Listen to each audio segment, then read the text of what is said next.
Let's move on to fifth paragraph and discuss difficult word meanings extracted from this paragraph. So first difficult word is insurance. And its meaning is an agreement in which you pay a company money and they pay your cost if you have an accident, injury, etc. यानी उर्दू में इसे हम कहेंगे किसी नुकसान के तहफ़्फ़ुज़ के लिए बीमा कराना. Second word is convicts.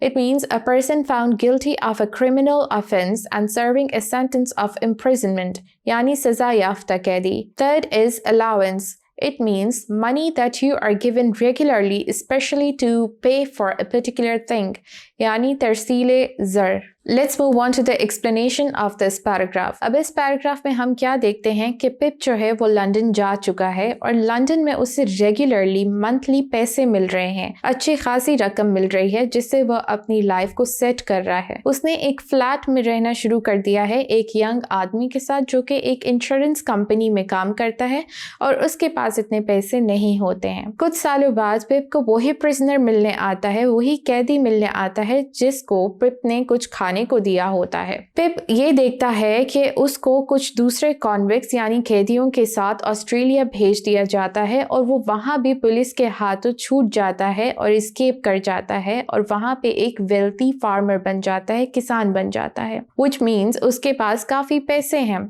और फिर पिप को पता चलता है कि जो पैसे उसको रेगुलरली आ रहे थे उसका असल सोर्स ये प्रिजनर था. इस तरीके से वो उस काइंडनेस के फेवर को रिटर्न कर रहा था जो पिप ने उसे शो की थी खाना देके, क्योंकि वो काइंडनेस उस प्रिजनर के दिल में घर कर चुकी थी. उसके मुश्किल वक्त में पिप ने उसकी हेल्प की थी और अब वो ये चाहता था कि पिप अच्छी एजुकेशन हासिल करे लंदन में और अपना करियर और फ्यूचर बनाए.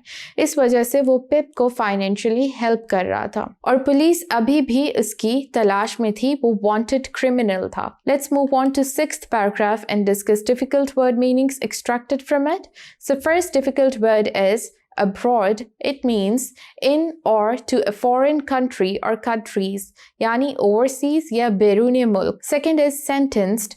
It means declare the punishment decided for guilty person, यानी सजा का हुक्म सुनाना. Third is trial, the hearing of statements and showing of objects etc. in a law court to judge if a person is guilty of a crime, यानी मुकदमा. Fourth is clerk, a person who works in an office dealing with records or performing general office duties, यानी दफ्तर में काम करने वाला. Fifth word is fortune.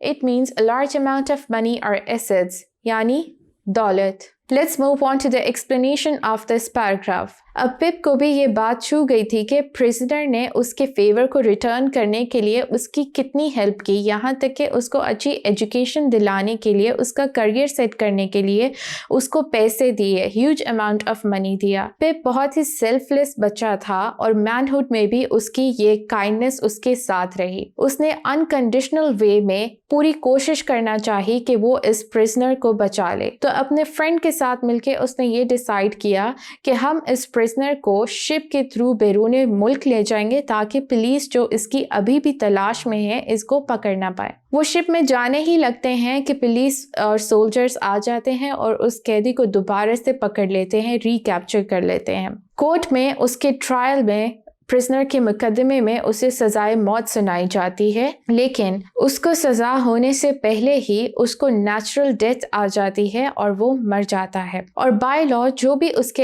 Assets थे, क्योंकि वो एक बहुत वेल्थी फार्मर था ऑस्ट्रेलिया में, तो उसके पास काफ़ी ज़्यादा दौलत थी, उसकी सारी दौलत जो है वो गवर्नमेंट को चली जाती है. तो जो फॉर्चून उसने पिप को प्रॉमिस किया था कि उसकी सारी एसेट्स, उसकी सारी दौलत पिप के लिए है कि वो एजुकेशन हासिल करे, अपना करियर बनाए, पिप को कुछ नहीं मिलता है और सारी दौलत गवर्नमेंट को चली जाती है. फिर पिप एक क्लर्क की जॉब करता है एक ऑफिस में और अपनी मेहनत से ऊपर आता है. लेटर ऑन कुछ सालों बाद क्या होता है कि वो एक इंश्योरेंस फर्म का पार्ट ओनर बन जाता है, यानी हाफ ओनर, पार्शली ओनर बन जाता है और अपनी एफर्ट्स के साथ अपने एजुकेशन कंप्लीट करता है और अपना करियर सेट करता है. जो फॉर्चून, जो दौलत उसको प्रॉमिस की थी उस प्रिजनर ने, वो तो उसके हाथ नहीं आती है. तो जो भी वो लाइफ में बनता है वो अपनी एफर्ट्स, अपनी हार्ड वर्क के साथ बनता है. So with this we have come towards the end of our today's video lecture. I hope जो भी आज हमने पढ़ा वो आपको क्लैरिटी के साथ समझ आया होगा.